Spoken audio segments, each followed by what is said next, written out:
آپ لوگ جب مدینہ شریف میں اللہ نے آپ کو جگہ دی ہے تو بڑی ذمہ داریاں بھی عائد ہوتی ہیں کہ رسول خدا صلی اللہ علیہ وسلم کو 1000 میل پر جو رہتا ہے وہ اگر دل دکھا دے وہ اتنا تعجب خیز نہیں ہے کہ جو شہر رسول میں رہتا ہو. مسکن عرس تو شہر شاہ من، معرومی فرماتے ہیں یہ میرے محبوب کا مسکن ہے، میرے محبوب کا شہر ہے. مسکن عرس تو شہر شاہ من ہے، نزد عاشقی وہ حب الوطن، عاشقوں کا وطن وہی ہے جہاں اس کا محبوب رہتا ہو.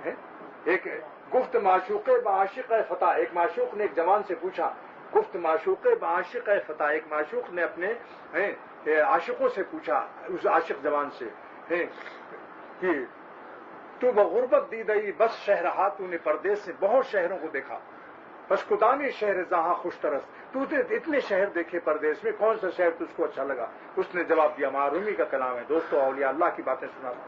اس نے جواب دیا، گفت آ شہر کی درب دل برس، مجھے تو وہ شہر پسند آیا جس میں میرا محبوب رہتا ہے. تو آپ تو محبوب سرور عالم صلی اللہ علیہ وسلم کے شہر میں رہتے ہیں جہاں ہے اللہ اللہ، کیا قسمت والے ہیں ہم لوگ. تو آپ کی قسمتوں برش کرتے ہیں، مگر تھوڑی سی اکرام آپ کا پیش نظر رکھتے ہوئے، آپ کو انتہائی معظم و محترم سمجھتے ہوئے کہ نبی کے شہر والے آپ لوگ ہیں. اتنی عرض کرتا ہوں کہ جن چیزوں کو بخاری اور مسلم کے اندر رسول اللہ صلی اللہ علیہ وسلم نے حرام فرمایا، منع فرمایا، 3-4 باتیں ہیں، زیادہ نہیں ہیں، بہت تھوڑی سی باتیں ہیں. اور انشاءاللہ آپ کو عزت نہ ملے تو کہنا اختر کیا کہہ گیا. آپ کو دنیا میں بھی اللہ عزت دے گا، آپ سے دعائیں لوگ کرائیں گے. آپ بتائیے جس کی اگر آپ کو کوئی پریشانی ہو تو آپ جن کی ایک مشت داڑھی سے کم ہے ان سے دعا کرانے کو دل چاہتا ہے؟ خود جس کی کٹی ہے وہ بھی نہیں چاہے گا اپنے ہم جیسا چہرے والے سے دعا کرا لے. تو جیسے ہمیں ویسے یہ بھی ہے، جیسے ادئی ویسے بھاٹ، ٹٹ فاٹ ٹیٹ معاملہ یہاں ہے. لہذا دیکھو ہمارا ضمیر بھی کہتا ہے کہ بھائی بزرگ وہی ہوتا ہے جو نبی کے طریقے پہ چلے صلی اللہ تعالی وسلم. تو ایک اس کا 3-4 عمل. نمبر 1، موچوں کی یہ کنارے کو کراس نہ کرنے، بڑھنے نہ دو. قینچی سے برابر چاہے دوسرے ہی دن کرنا پڑے، بعضوں کی زمین یہاں کی زرخیز جلد بڑھ جاتی ہے. لہذا سوچ لو، چاند و سورج نے بھی ایسے حسین نہیں دیکھے. حضرت ابو ہریرہ فرماتے ہیں کہ جب میں حضور کو دیکھتا ہوں صلی اللہ علیہ وسلم کو اور دیکھتا ہوں تو آپ کے چہرے پر ہمیں آفتاب چلتا ہوا نظر آتا ہے. لقد کان لکم فی رسول اللہ اسوۃ حسنہ، اللہ فرماتے ہیں میرے نبی کے طریقے میں اور نبی کے جینے کے قرینے میں جو حسن ہے ویسا حسن دنیا میں کہیں نہیں ہو سکتا. لقد کان لکم فی رسول اللہ، فی مقدم کر کے بیان کر دیا کہ نبی نمونہ اگر جینا چاہتے ہو میرے نبی کے طریقے پر جینا سیکھو. جس طریقے سے حضور صلی اللہ علیہ وسلم کے گالوں پر رخسار پر بال تھے اتنا رکھو ایک مشت. یہ مت سمجھو کہ ہم زیادہ عمر یا زیادہ ہم خراب لگیں گے، نہیں، انشاءاللہ اتنے اچھے لگیں گے، اتنے اچھے لگیں گے کہ اللہ کے بھی خوش، نبی بھی خوش اور فرشتے بھی خوش، ساری دنیا کے اولیاء اللہ آپ کے ساتھ ہوں گے. آپ کی برادری یہ نہ سوچو کہ اس قسم کے لوگ کم ہیں، نہیں، آپ کی برادری بہت بڑی ہے اور اچھی والی برادری. لوگ کہتے ہیں بھائی ایسے لوگ کم ہیں آج کل، بڑی ایک مٹھی والے ہیں. نہیں، اکثریت میں مت جاؤ، جو اکثریت گڑبڑ والی ہو.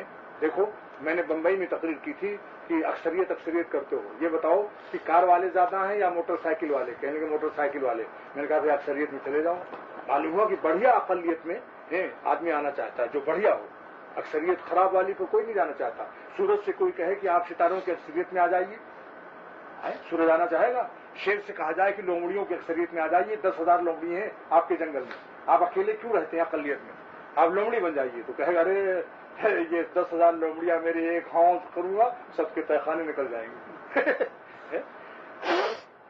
تو اس لیے ایک اللہ والا اگر روئے زمین پر ہے، ایک اللہ والا، ایک اللہ کا نبی، ایک اللہ کا ولی، وہ کروڑا انسان سے افضل ہے. لہذا کسی اکثریت کو مت دیکھو. اور یہاں تو ماشاءاللہ کیا کہنا ہے. تو 2 عمل تو یہ ہو گیا، مونچھوں والا، داڑھی والا. نمبر 3، سر کو بھی دیکھو. میں چاہتا ہوں سر سے ناخن تک ہماری غلامی اللہ کی مرضی کے مطابق ہو جائے. کیوں بھائی اپنے بندہ ہونے میں کوئی شبہ ہے؟ دیکھو بندگی کی میں سر سے پیر تک ظاہر کی درستی میں کر رہا ہوں، باطن کے لیے پھر آپ کو ساری عمر ہے وہ کرتے رہیے. لیکن انہیں امید ہے انشاءاللہ کہ صالح بننے کے بعد جب آپ روزے مبارک پر حاضر ہوں گے انشاءاللہ تو کچھ اور عالم ہوگا. جب آپ دعا مانگیں گے ہر طرف اس کی فضل و اللہ کی رحمت شروع ہو جاتی ہے. کیونکہ ظاہری جتنے علامات تھے مجرمانہ سب ختم ہو گئے اور معافی کے قابل ہو گئے. اس حدیث کے ترجمہ یاد رکھو، ہر میرا امتی معافی کے قابل ہے مگر جو کھلا دکھا کے گناہ کرتے ہیں. تو معلوم ہے یہ داڑھی کا ایک مجھ سے کم ہونا کھلا ہوا گناہ ہے، پیجامہ چھپ جانا ٹکنا یہ کھلا ہوا گناہ ہے. تو ہم کیا ناقابل معافی امت میں جانا چاہتے ہیں؟ سوچو اس کو. اور ہمیں اگر کوئی 2-3 ہزار ریال بھی کوئی حکومت کی طرف سے اعلان ہو جائے کہ جو لوگ داڑھی تھوڑی سی کٹا دیں گے ہم 5,000 ریال ان کو دیں گے، یا ٹخنا جو چھپائے رکھیں گے ان کو ہم اتنا ریال دیں گے. ہمیں کیا کوئی چیز نظر تو نہیں آتا کوئی چیز دنیاوی فائدہ ہو. اچھا تو یہ اپنے اپنے توپ کو درست کرا لو، پیجامے اور توپ دونوں کو درست کرا لو، یعنی ٹخنا چھپنے نہ پائے.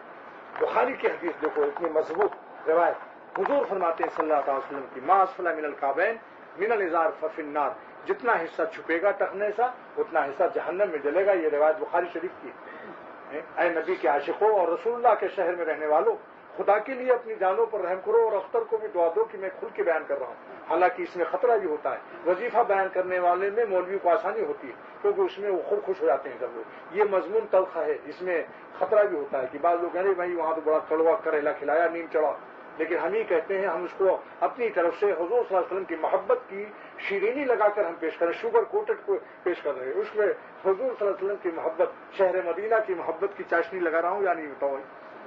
میں تو کڑوا مضمون نہیں پیش کر رہا ہوں، اس میں چاشنی لگ رہی کہ نہیں. تو اب یہ چیزیں چند ہو گئی. تو سر سے پیر تک سر پر پٹا رکھ لو یا بالکل منڈا لو یا اتنے برابر رکھو. یہ جو چھوٹا یہاں سے شروع ہو کر بڑا ہو جاتا ہے اسی کے نام انگریزی. 3 احکام ہیں، تینوں میں سے جو آپ کو پسند ہو. چاہو تو پٹا رکھ لو یہاں تک، چاہو تو سر منڈا لو، چاہو تو درمیان میں چاروں طرف بال ایک سا رہے، چھوٹے بڑے نہ ہو. سر سے پیر تک. اب تو کم سے کم سنت نبی کا کوئی مخالفت ظاہر نہیں ہوگی انشاءاللہ. یہی نہ ہو گیا مولانا؟ بتاؤ کوئی چیز رہ گئی؟